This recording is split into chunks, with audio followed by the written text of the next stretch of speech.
we have to look at other countries that are going through inflation as well. This has been going on for thousands of years. It happened way back in ancient Greece, in Rome, that we've seen money turn into currency and devalue as we print too much of it.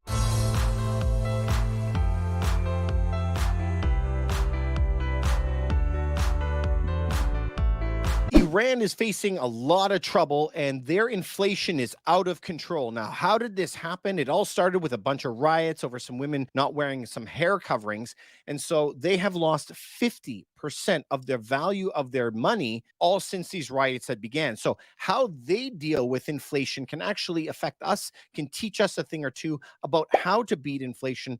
We're seeing it all over the planet. So let's take a look at a couple of them. If we go and take a look at the Reuters article, it's called Iran's Currency Slides to Record Low as Savers Buy Dollars. Did you notice buy dollars? Now, Iran's real currency sank to a record low against the US dollar. It says, despite central bank measures aimed at cooling demand for foreign currencies from savers worried about inflation. So do you see how they want to cool demand for foreign currency? Remember that any single government out there wants to control their money as much as possible so they can control you from removing money. Maybe it could be removing money from the bank. They're going to stop you from taking money out of the bank or stop you from removing money out of the bank in other currencies. That's very possible as well. So Iran is having these big problems. Inflation running at more than 50%. Iranians have been trying to protect the value of their savings by buying foreign currency or gold. You guys know that I'm always talking to you about gold and silver. Everybody should have some gold and silver in their accounts. I have an entire course on gold and silver that you can go take a look at, and it's everything you need to know about what types of currency to buy, when to buy it, what division, what split between gold and silver. There's a lot that goes into it. Been doing it for like 20 years, so we have a course on that if that's something that interests you. Now, they are buying gold and silver and foreign currency. The real has lost near 45% of its value since nationwide protests following the death of in police custody of a young Kurdish Iranian woman. That's since September.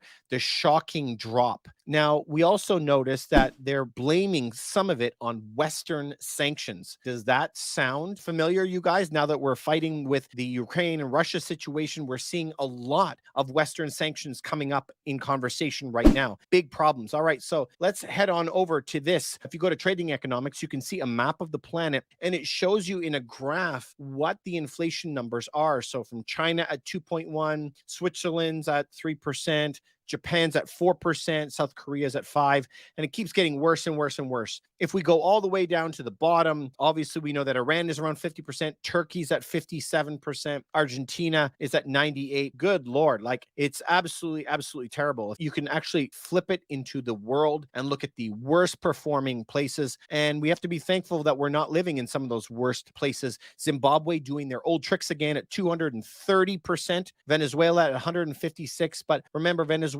what they announced at 256 wasn't always. They've had inflation at 1,000% per month. So there's some big problems when we come into that as well. So we have to make sure that we're paying attention to these because it's going to affect us. Now, let's go back for a second. If we go look at where Canada and the United States are, these are the markets that I pay attention to the most. They're all up here in the 5s and 6s. Canada is at 5.9, notice. United States is at 6.4, and they think that that is nice. But remember, this is the government admitting to you that they are going to steal 5.6% of your money every year. You're going to have a 5.6% harder time to pay your bills and a 5.6% less quality of lifestyle, which is really, really tough on everybody. So this you have to be careful about. Now, if you go back to shadowstats.com, you'll notice even though they're announcing 5.6, you can see that the way that they had inflation back in the day is much, much higher. Here is the difference.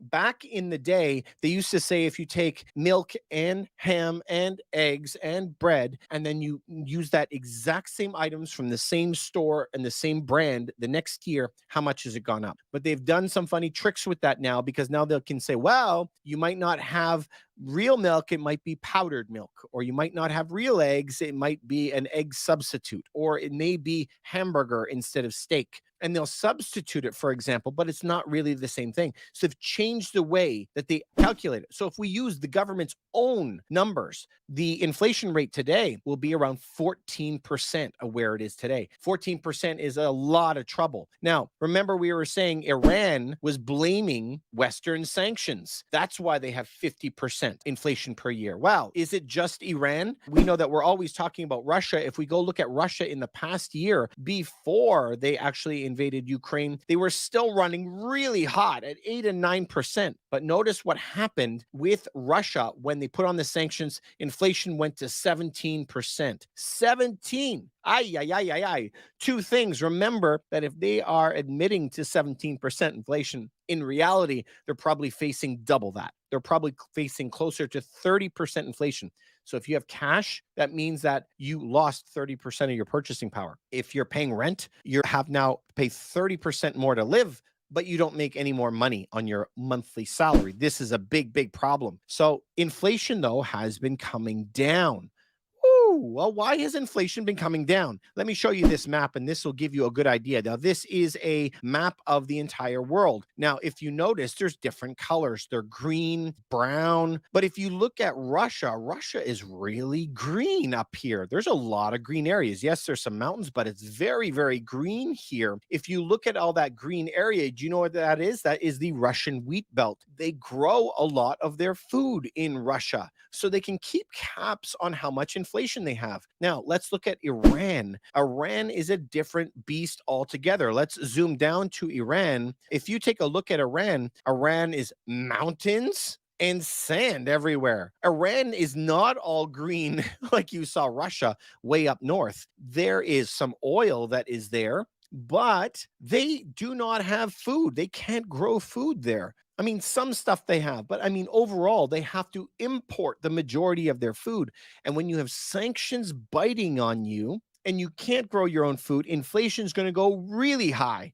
So they are much more susceptible to this. Remember, geography makes a big difference in how a country survives. So Iran, since 1945, has been trading oil for everything else that they need. They don't really have coal, they don't have iron, they don't have food, but they do have oil. They export oil and they trade that oil for everything else that they need. And when Western sanctions bite there, it bites a lot harder than it bites in Russia.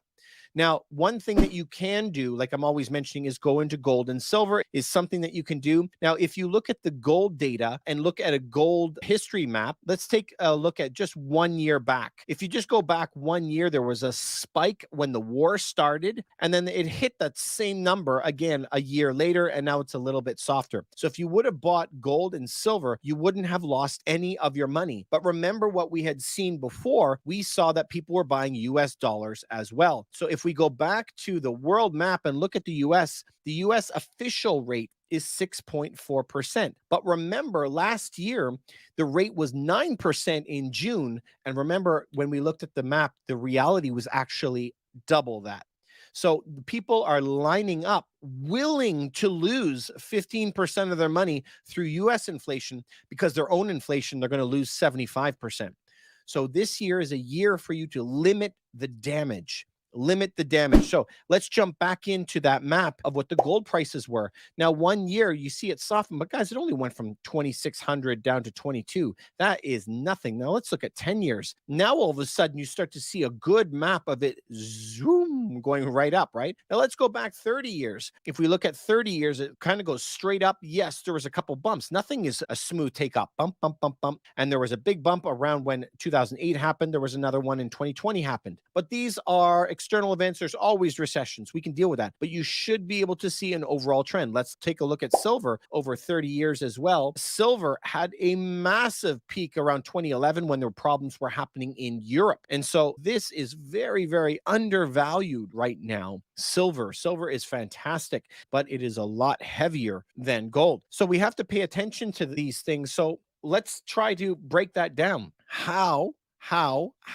did the people beat inflation. It's not always about beating it, but about limiting the damage. And so if you look at places like Lebanon and you look at places like Iran and you look at places like Argentina and Venezuela that are having big problems, they are instantly switching their money into gold. They're switching it into US dollars or into euros. As we know, the US dollar is losing money with inflation, euro is losing money with inflation, and gold and silver, we don't know. So, what about gold and silver? This is the thing that I want you to think about. The reason why in 2008 it sold, remember, imagine this many people go and buy gold and silver as a hedge for themselves to stay safe. This many.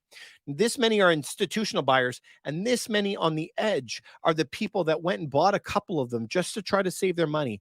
And when they ran out of a job and they needed extra cash, they're going to line up at the store and sell their gold and silver to try to make their mortgage payments, which is totally understandable. But at that moment in time where they're forced to sell, they're willing to take a lower price. If that happens, the price will dip down 20% or so, and then you're only left with the institutional buyers that are still there. And then the price rockets up.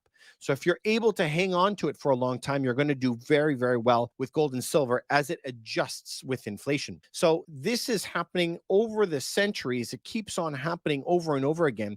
So where you got to invest in is invest in yourself, in your own skills, building a business, perhaps investing in really good businesses, buy some gold and silver. Some of the things that are the big telltale signs, I always show people this emergency money that my father had.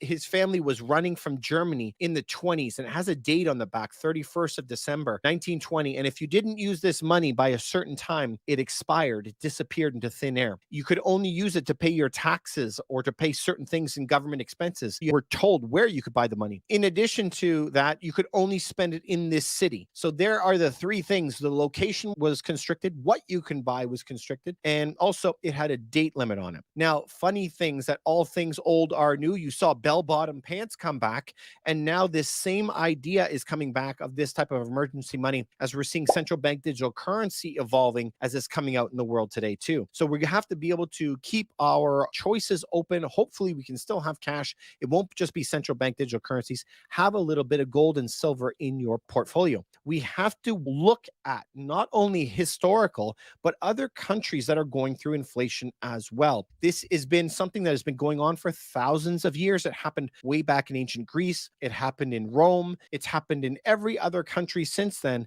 that we've seen the money turn into currency and then the currency devalue as we print too much of it over and over again. So what I would suggest is you keep on learning about this because it keeps on happening over and over again in history. I strongly suggest you take a look at this book right here, The Changing World Order by Ray Dalio. He talks a lot about that, about different countries have been having this massive inflation and how they beat it. There's also a wonderful YouTube video on it as well. And so if you instinctively look at the other people that have had these same problems, you too will be able to beat inflation. Anyway, you guys, I wish you the very, very best. I hope that I gave you some good information here. If it helped you, please consider subscribing. We'll talk to you soon.